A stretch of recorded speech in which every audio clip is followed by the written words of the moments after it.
कल की तरह आज भी जो है बेसिक जो है वो लगातार हम विभाजकता का ही करेंगे और संख्याओं को काटना सीखेंगे।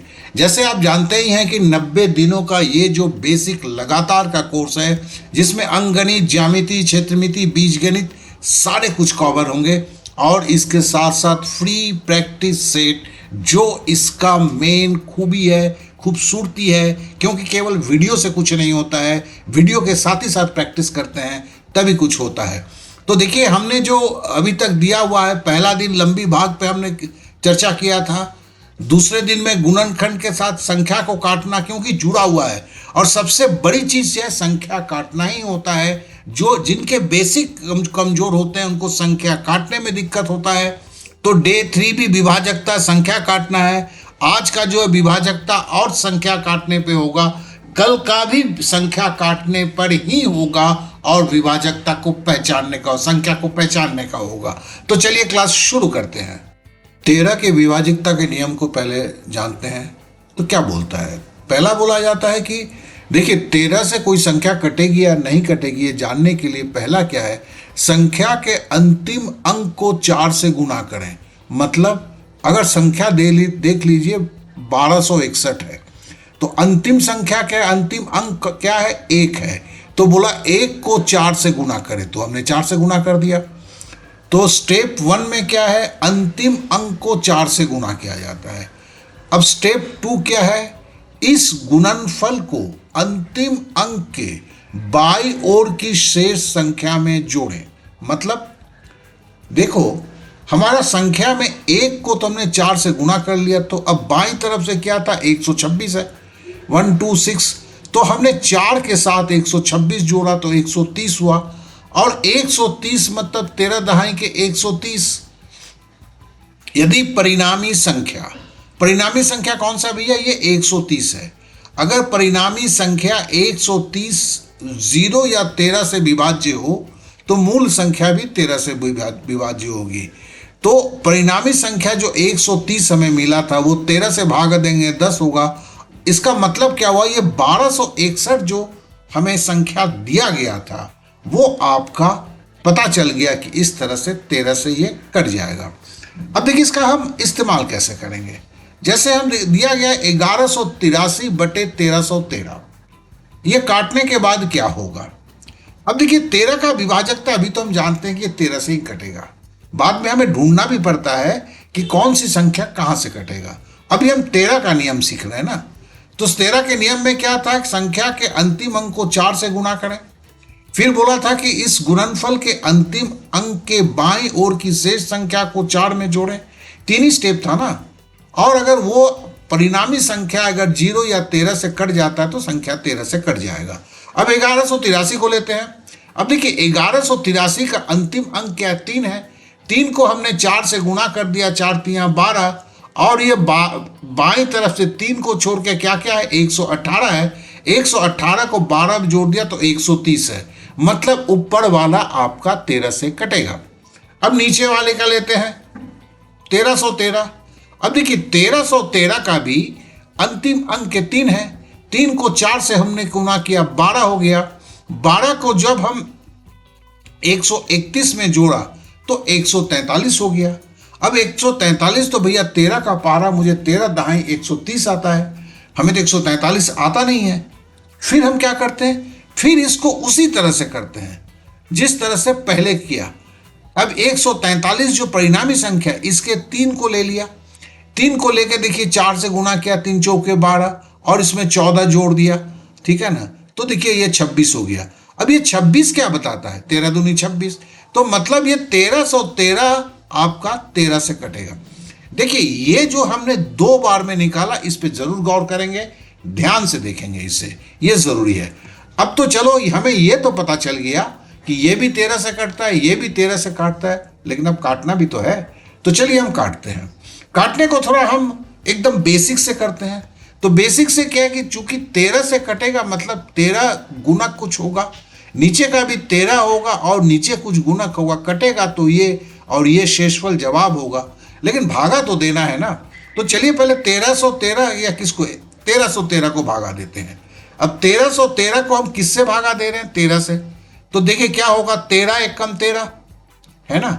तो हमने 13 एकम 13 का देखिए लाल यहाँ पे लिख दिया है, यहाँ 13 के नीचे 13 लगाया और हमने 0 0 आ गया।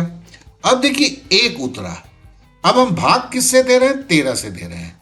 एक क्या है, छोटा है, तो हम तो क्या करेंगे, अगर संख्या छोटा हो जाए तो 0 से गुना कर दीजिए, क्या कि 0 से किसी संख्या को गुना कीजिएगा तो 0 हो जाएगा। अब 0 से जैसे ही 13 को गुना किए तो गुणनफल क्या, 13 हुआ।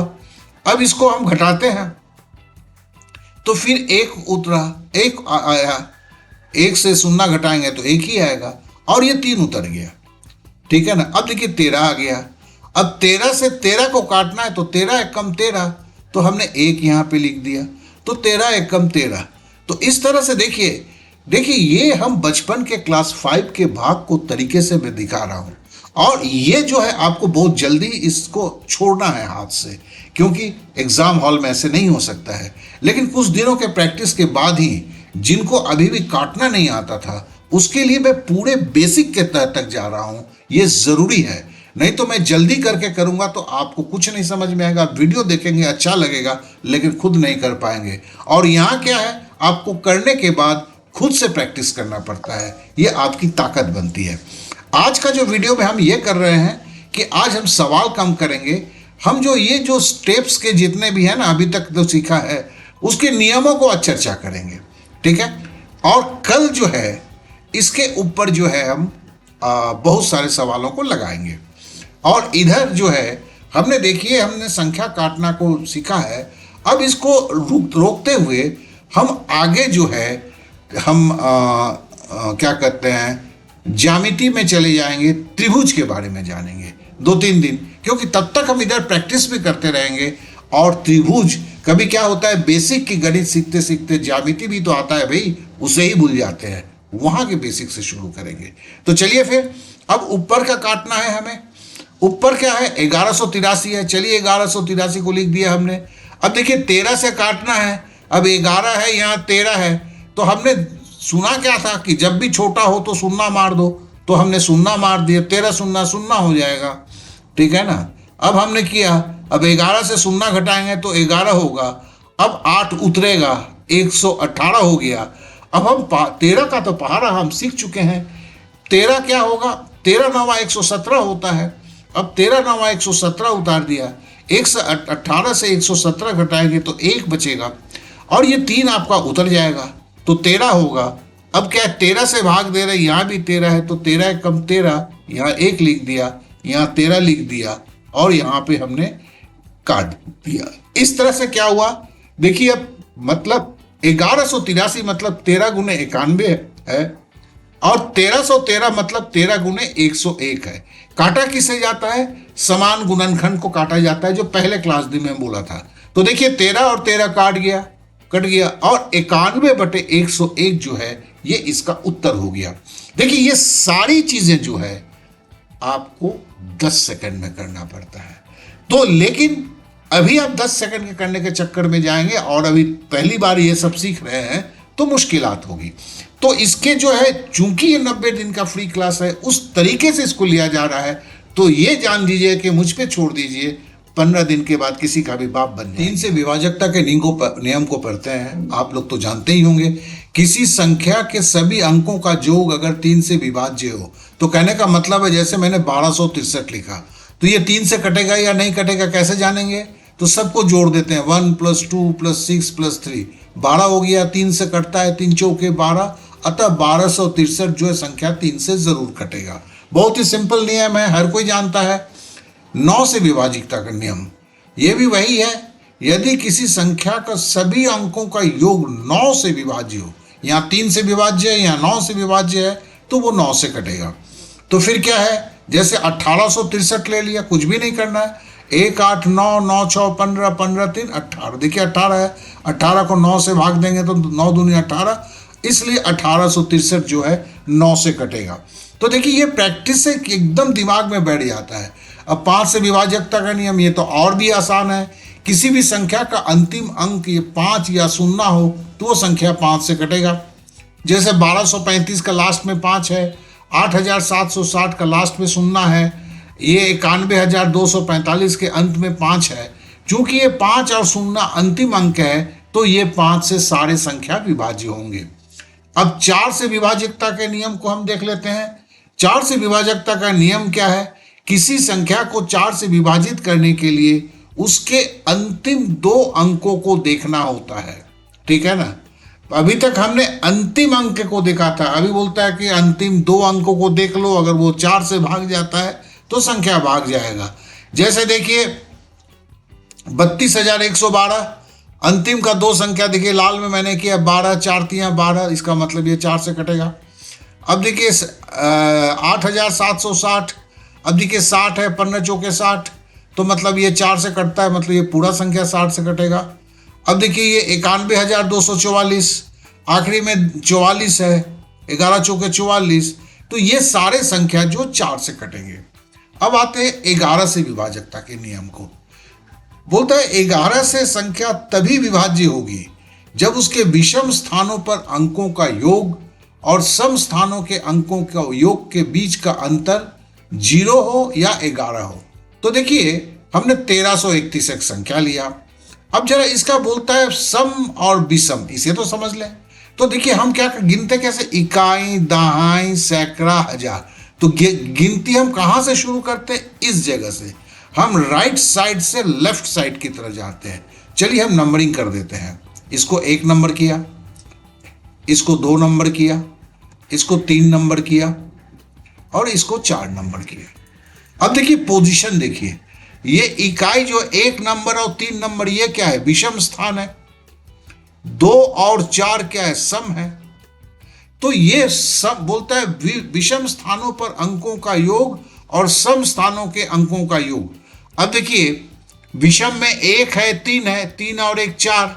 सम में क्या है? 2 और 4 सम है, ठीक है ना। तो 3 और 1 4, तो मतलब 4 माइनस 4, 4 माइनस 4 0 होता है। और अगर बोला है कि अगर अंतर सम और विषम स्थान के अंतर अगर 0 होता है तो 4 माइनस 4 0 हो गया, तो ये 11 से कटेगा। अब दूसरा एक लेते हैं। देखिए 9,251 है। फिर इसको हम थोड़ा सा समझने के लिए फिर एक बार कर देते हैं। तो हमने लिखा 1 पहला स्थान, ये इकाई दहाई मतलब दूसरा स्थान,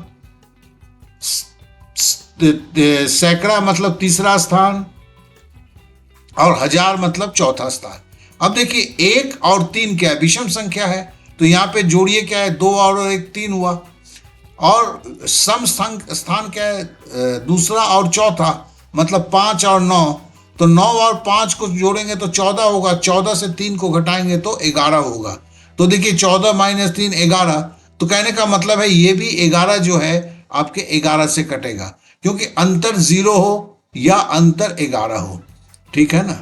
तो इस तरह से अब देखिए हमने जो किया है ना, ये गणित को फास्ट करने के लिए कैलकुलेशन फास्ट होना चाहिए।